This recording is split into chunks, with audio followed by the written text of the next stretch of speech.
भिवानी में बुजुर्ग को डिजिटल अरेस्ट कर लाखों की ठगी का मामला सामने आया है। ईडी अधिकारी बनकर बुजुर्ग से 16,26,000 रुपए की ठगी कर ली गई। बुजुर्ग को 3 दिन तक डिजिटल अरेस्ट कर ठगा गया है। इस पूरे मामले में भिवानी साइबर थाना पुलिस ने फुर्ती दिखाई। 3 साइबर ठगों को गिरफ्तार किया है। 1.5 लाख रुपए बरामद भी किए हैं और 10 लाख बैंक से होल्ड करवाए। चीन और कंबोडिया तक साइबर ठगों के तार जुड़े हुए हैं। ये बड़ी और अहम जानकारी आप सभी तक हम पहुंचा रहे हैं। आपको बता दें कि भिवानी में बुजुर्ग को डिजिटल अरेस्ट कर लाखों की ठगी करने का एक मामला सामने आया है। लेकिन आपको बता दें कि इस पूरे मामले में भिवानी साइबर थाना पुलिस ने फुर्ती दिखाई। ये दिनांक 13 फरवरी 2025 को हमारे पास डॉक्टर मामनपुर शर्मा जो कि पेशे से एक एडवोकेट हैं, इनकी एक कंप्लेंट आई थी और इन्होंने बताया कि कुछ लोगों ने ऑनलाइन माध्यम से इनके पास व्हाट्सएप कॉल आई और व्हाट्सएप कॉल पे आने के बाद उन्होंने अपने आप को अंधेरी पुलिस स्टेशन का अधिकारी बताते हुए और इनके खिलाफ मनी लॉन्ड्रिंग का मुकदमा दर्ज बताया, जिससे ये थोड़ा पैनिक कर गए और पैनिक करने के बाद उन्होंने इसको डिजिटल तौर पर अरेस्ट करके और इनको अपने घर पे एक तरह से कैमरे के सामने इनको कैद कर लिया और जो भी एक्टिविटी ये कर रहे थे वो उनकी परमिशन से इनको करने की इजाज़त दी गई। और इसी संज्ञान में आगे इन्होंने इसको और प्रेशर करते हुए और इनसे 3 दिन में टोटल 16 लाख रुपए की इन्होंने ट्रांजैक्शन अलग अलग खातों में करवा ली। इसके बाद ये हमारे पास आए। हमने शिकायत पर इसमें तुरंत कार्रवाई करते हुए और इनका केस दर्ज किया और केस दर्ज करने के बाद हमने जो मनी ट्रेल पे काम करते हुए इसमें एक आरोपी कपिल सनोफ लिल्लूराम निवासी बैंक कॉलोनी भिवानी, जो फ्रॉड के पैसे कपिल के अकाउंट में एक अकाउंट से होते हुए चैन के माध्यम से आए थे, हमने कपिल को गिरफ्तार किया।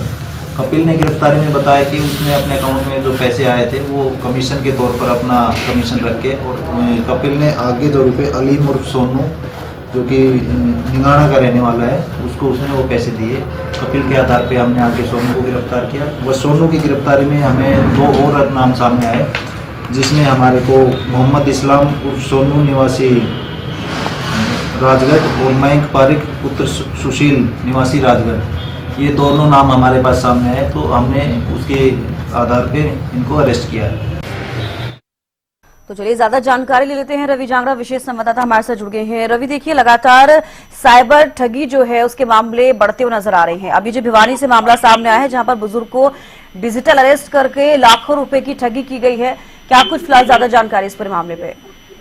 तो इसका आपको ध्यान रहा, 4 रोज पहले हमने जो है भिवानी के पुलिस कप्तान नीतीश अग्रवाल से बात की थी इस पूरे मामले की बाबत। जब आपराधिक वारदातों की रोकथाम को लेकर के कोई बात सामने आई थी तो उस वक्त हमने पूरी बात उनसे की थी। तो उनका कहना था कि 4,000 अगर FIR दर्ज होती है तो उसमें 3,000 FIR साइबर ठगी की होती है। और भोले वाले लोग ही नहीं बल्कि पढ़े लिखे लोग भी साइबर ठगों की गिरफ्त में आते हैं। ये डिजिटल अरेस्ट का नया मामला नहीं है, इससे पहले भी इस तरह के मामले सामने आते रहे हैं। लेकिन एक अधिवक्ता जो है डिजिटल अरेस्ट हुआ है और इस पूरे मामले में गिरफ्त में आया तो कहीं न कहीं मामला अपने आप में चौंकाने वाला है। डिजिटल अरेस्ट के नाम पर एक मोटी लूट की गई थी। इस शख्स से मामन चंद नाम का शख्स, मामन चंद शर्मा, इनसे लूट की गई थी। ईडी अधिकारी बनकर 16.5 लाख करीबन 16.25 लाख रुपए वो लूटे गए थे। तो जो साइबर ठग थे 4, उनमें से उनकी अगर बात की जाए उनको दबोच लिया गया है।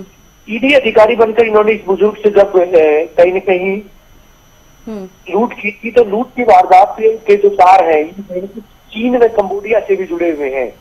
3 दिन तक उसको अरेस्ट भी रखा गया था। अंधेरी मुंबई पुलिस थाने से जांच के नाम पर जो व्हाट्सएप कॉल की गई थी। उसके बाद जो साइबर ठग हैं उनमें एक भिवानी का, एक रोहतक का और 2 राजस्थान निवासी हैं। इन चारों को दबोच लिया गया। इनसे पूछताछ भी की जा रही है।